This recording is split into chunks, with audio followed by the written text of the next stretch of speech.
Canada's Prime Minister just made a significant move, and it happened not in Ottawa, not in Brussels, but in Yerevan, Armenia.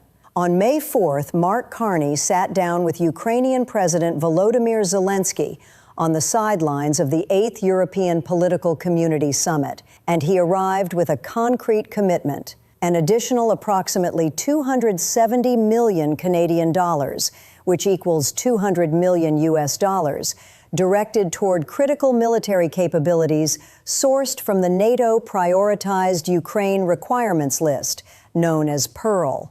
That brings Canada's total contribution to the PEARL program to a number worth paying attention to.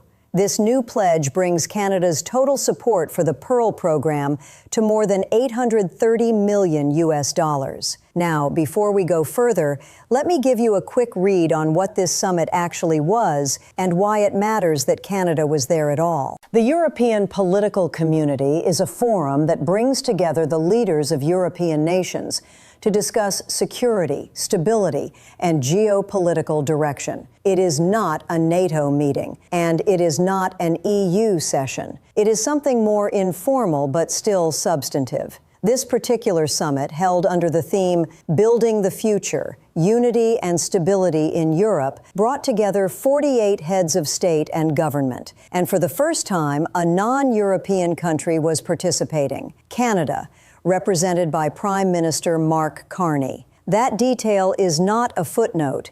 It is actually a signal in itself. Canada being invited to this format and choosing to attend reflects something about where Ottawa is positioning itself right now. As Carney arrived, he told reporters that Canada is one of the largest per capita contributors to Ukraine in its war with Russia. He described Canada as attempting to deepen trade and security ties with Europe as the United States continues to shift priorities away from traditional allies. That last part is worth holding on to because it frames almost everything that happened in Yerevan. There is a gap opening up in transatlantic security architecture, and several countries are making deliberate choices about how to respond to it. Canada's presence at this summit and the timing of this announcement is one of those choices made visible.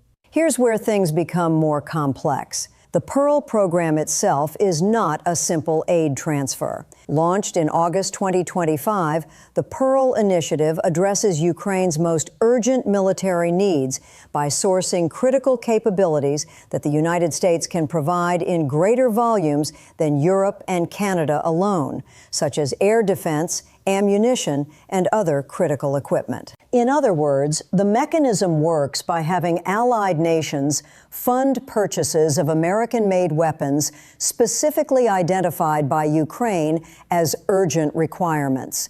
So when Canada commits $200 million to this program, that money is going toward a procurement process, not a general fund. It is targeted, and it is designed to fill specific gaps in Ukraine's defensive capacity. Let me get into what this contribution is specifically aimed at, because military aid as a phrase can flatten a lot of important distinctions. According to official statements from both the Canadian government and the Ukrainian presidency, the focus of this funding is air defense. Zelensky was direct about what the money translates to in practical terms. He said publicly that Ukraine knows exactly how many anti-ballistic missiles for Patriot air defense systems that figure can cover. That is not a vague reference.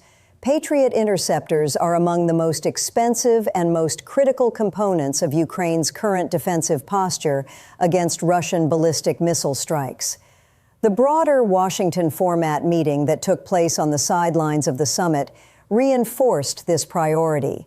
The discussion among leaders, including French President Emmanuel Macron, UK Prime Minister Keir Starmer, Italian Prime Minister Giorgia Meloni, Norwegian Prime Minister Jonas Gahr Store, Polish Prime Minister Donald Tusk, Finnish Prime Minister Petteri Orpo, European Council President Antonio Costa, European Commission President Ursula von der Leyen, and NATO Secretary General Mark Rutte focused in detail on strengthening Ukraine's air defense capabilities, the production of European systems and missiles, and the ways to equip Europe itself with anti-ballistic capacity.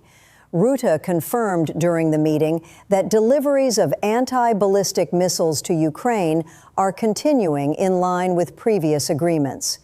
This adds an important layer to the story.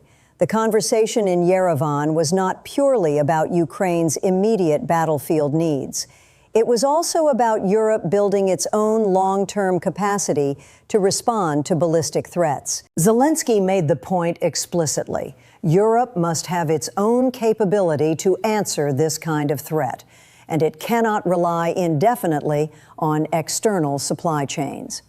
That is a structural argument, not just a logistical one, and it has real implications for how NATO members are thinking about defense spending going forward. The Frontline context is also worth noting here. During the Yerevan meeting, Zelensky informed partners that Russian losses are currently running at approximately 35,000 personnel per month in killed and severely wounded.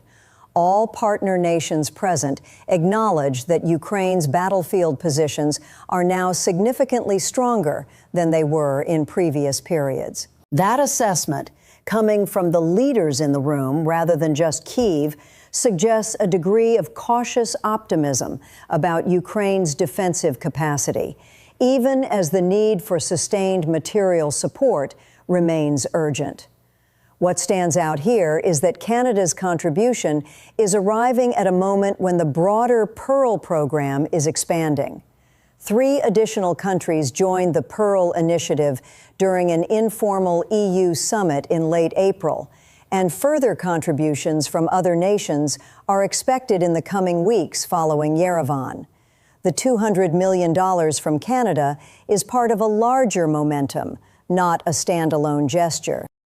Now I want to step back from the specific numbers and look at what Canada is actually doing here strategically, because the Yerevan trip carries meaning beyond any single aid package. Carney has been Prime Minister for a relatively short time, and his foreign policy moves so far have been deliberate and consistent in their direction. The decision to attend the European Political Community Summit as the first non-European leader ever invited to the forum is not something that happens by accident. It required a formal invitation, and it required Ottawa to accept. Canada's official framing has been clear. Carney stated publicly that European security is Canadian security. That is a transatlantic commitment expressed in plain language, and it aligns with a broader pattern. In February 2026, Canada became the first non-European country to join the EU's Security Action for Europe initiative, which opened up access for Canadian defense industries to European procurement markets worth billions of dollars. That is a two-way integration, not just a funding commitment. This raises a key question, though. Is Canada genuinely reshaping its strategic orientation, or is this primarily a response to uncertainty about American reliability? These two explanations are not mutually exclusive, but they have different long-term implications. If this is a principled repositioning, you would expect it to continue regardless of what happens in Washington. If it is mainly reactive, a shift in U.S. posture could reduce the urgency behind it. There is also a legitimate tension worth acknowledging. Canada has historically fallen short of the NATO 2% GDP defense spending target. Deeper financial commitments to Ukraine and tighter integration with European security frameworks may partly reflect an effort to demonstrate allied credibility without fully resolving that underlying structural question. That is not a criticism, but it is a layer of context that matters when assessing how durable this new direction actually is. Let me bring this together and look at where things appear to be heading, while being clear about what remains genuinely uncertain. The Yerevan summit produced concrete outcomes: a confirmed $200 million contribution, a Washington format meeting focused on air defense, and a set of bilateral conversations that covered everything from frontline conditions to diplomatic prospects. But the summit also surfaced a broader question about the negotiation track. Zelensky noted publicly that there is currently a clear pause in trilateral negotiations, which he attributed to the war in Iran drawing U.S. attention. The leaders in the room discussed how to keep diplomatic momentum alive and how to ensure Europe has a seat at any future negotiating table. That is not a resolved question. It is an active one. On the military side, the PURL program continues to expand. Additional country contributions are expected in the coming weeks following Yerevan. The total program requirement for 2026 has been cited at $15 billion, and current commitments remain well short of that figure. Canada's $830 million total is substantial on a per capita basis, but the overall funding gap in the program is significant. Whether the Yerevan momentum translates into enough collective commitment to close that gap is something that will become clearer over the next few months. What is observable right now is that Canada is making a series of moves that, taken together, represent a meaningful shift in how Ottawa engages with European security. Whether that shift is permanent or contingent on current geopolitical conditions is a question that only time and subsequent decisions will answer. For now, the Yerevan meeting put Canada in a room it has never been in before, with a financial commitment attached, and a set of relationships that appear to be deepening rather than stabilizing. Where do you think this positioning leads for Canada over the next year or two? I'm genuinely curious what you make of it.